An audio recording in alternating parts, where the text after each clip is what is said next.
So when we talk about real numbers, I'm talking about any number that has a decimal representation. A real number is always going to have a decimal representation. Now, that number may be able to be written as a fraction. In that case, we call it a rational real number. But if the number can't be written as a fraction, we call it irrational. So if we take the set of all rational numbers and the set of all irrational numbers and put them together, we'll have the real numbers. So our first property is going to be the associative property. And when you think of associative, I want you to think of the word grouping. Associative means that the way that we group objects together doesn't matter.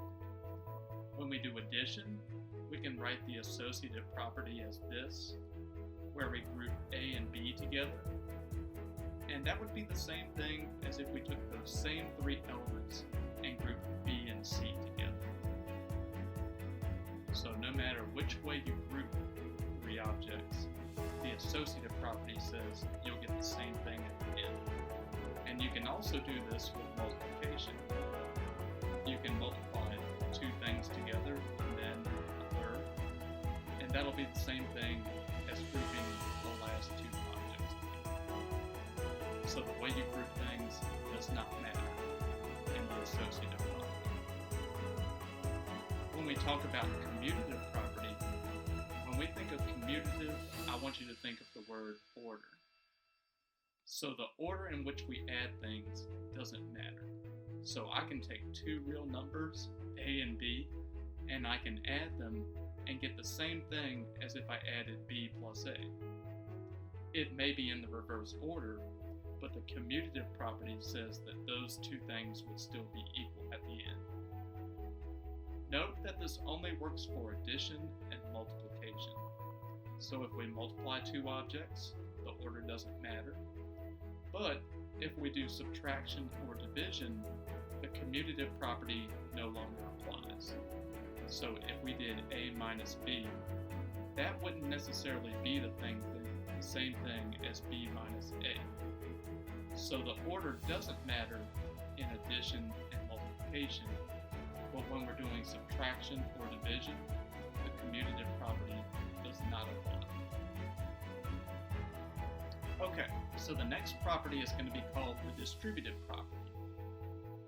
The distributive property says that we can distribute something on the left side and multiply it by everything on the inside. So we would first multiply A by B to get AB, and then we would multiply A by C on the inside to get AC. This is called left distribution. Left distribution works and right distribution works. Right distribution would be something like A plus B, but then I would have C on the outside. So we would multiply what's on the inside by what's on the outside. You would get AC plus BC. And since C is on the right side, this is called right distribution. So there is left and right types of distribution. The next property is going to be the additive identity. This means that you can add 0 to anything and still get the same thing back. It doesn't matter what you add to 0, you'll always get that element back. 0 is what's called the additive identity, because it always gives you back the same thing when you add. There is an additive identity, but there's also a multiplicative identity. So what number can you multiply anything by and get the same thing back? That number would be 1. So A times 1 would just be A. 1 times B, that would just be B. So we call 1 the multiplicative identity. The multiplicative identity. And once again, the identity is just an element that when you add it or multiply it to something, you get the same thing that you started off with back. It doesn't change anything. Now let's talk about inverses. The additive inverse is going to be what you add to something to get the additive identity 0. So for example, if I add 3 and -3, I'll get 0.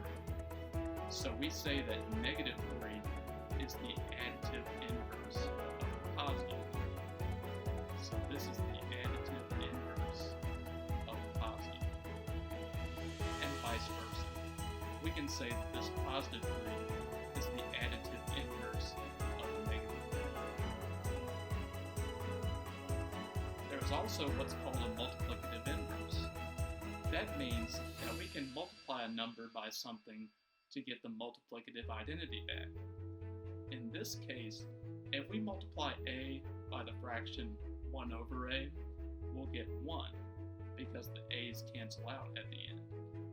So for example, if I have the number 3, I can multiply it by 1/3 to get back to 1 because the 3 at the top and the 3 in the denominator are going to cancel out. The last thing that I want to talk about is the zero product property. This means that if you take a times b and you get 0, then either a is 0, b is 0, or they're both 0. So a could be 0, b could be 0, or a equals 0 and b equals 0. And that's called the zero product property. We can multiply anything by 0 to get to 0. So those are the properties of real numbers.